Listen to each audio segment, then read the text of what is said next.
Austria's presidential election ended in a narrow defeat for a far-right candidate Monday. Alexander Van der Bellen beat his opponent Norbert Hoffer by just 31,000 votes of the 4.6 million cast. Had Hoffer won, he would have been the EU's first democratically elected right-wing head of state in post-Nazi Europe. Seth Doane reports.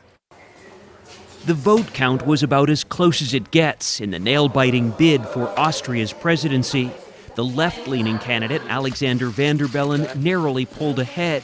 By winning, this economist and former Green Party leader stopped Norbert Hoffer from becoming the first democratically elected far-right head of state in Europe since the Second World War. Hoffer's Freedom Party was founded by a Nazi SS officer. The political center that's dominated Austrian politics for decades faded from view in this election, which we witnessed on the campaign trail, where the battle lines were clearly drawn and quite raw. Veteran Freedom Party boss Wolfgang Jung called the influx of nearly 100,000 mainly Muslim migrants to Austria an invasion. They are coming from a total different culture and not willing to change, not willing to be integrated. I do not want a mosque here. You don't want a mosque here? Yes. That's what you're worried about?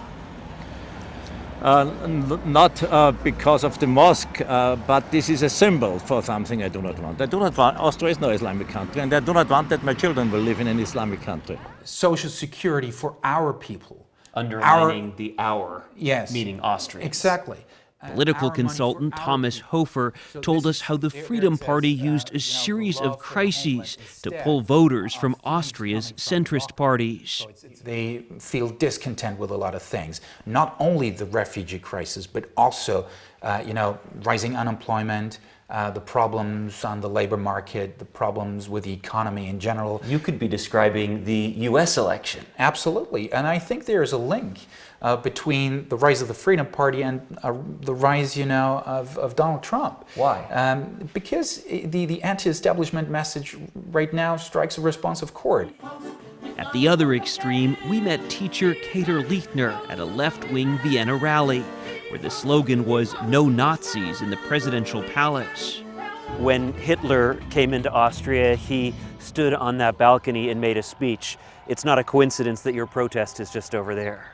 Yes, that's on purpose. We have to really face that and make clear that this can't happen here in Austria again. Across Europe, right-wing parties are finding new support, from France and Denmark to Poland and Hungary. In Austria, the president plays a largely symbolic role, but this election may send a message well beyond these borders. Seth Doane, CBS News, Vienna.